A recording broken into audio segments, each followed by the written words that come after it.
In early September 1944, Allied forces were inching closer to the West Wall, Germany's heavily fortified western border. 14 weeks had passed since the D-Day landings in Normandy. The West Wall, also known as the Siegfried Line, was about 300 miles inland from the Normandy beaches, but the real distance was measured in bloodshed and hardship. After D-Day, the casualties were staggering on both sides. The Allies had fought tooth and nail, gaining and losing ground, leaving countryside strewn with wrecked tanks and smouldering ruins.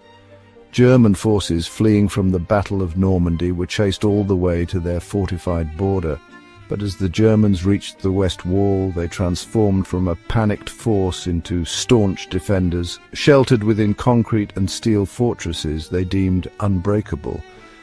Originally built in 1938, the West Wall was Germany's response to France's Maginot Line, offering more diplomatic leverage than military might at first. However, by 1944, the wall's potential couldn't be ignored. Hitler ordered a massive repair effort, mobilizing 360,000 civilians and Hitler Youth. They worked tirelessly, fortifying the line despite the limited time, transforming it into a formidable barrier. Stretching over 400 miles from the Netherlands to Switzerland, the West Wall featured around 22,000 pillboxes, troop shelters and command posts. Natural obstacles like rivers were reinforced with concrete pyramids called dragon's teeth to block tanks. Nazi propaganda claimed the wall was impregnable. In reality, its goal was to delay the Allies long enough for German counterattacks. Still, the Allied forces faced a daunting task. Their supply lines were overstretched, and fuel shortages halted even General Patton's advances.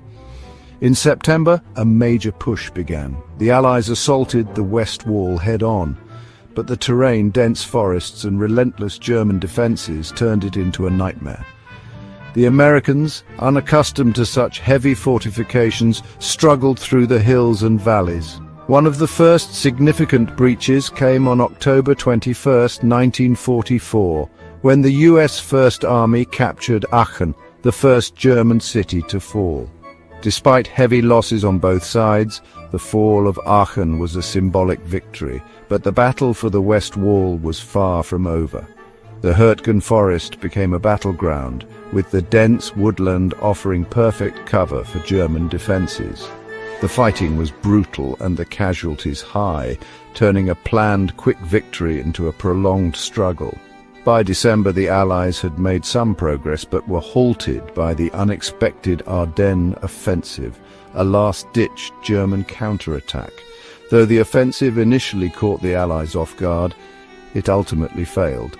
In the end, the sheer determination and relentless pressure from the Allies began to break through the West Wall defences. As 1945 dawned, the Allies stood on the brink of a final push into Germany, setting the stage for the ultimate defeat of the Nazi regime. Thanks for watching. Don't forget to like and subscribe for more deep dives into history.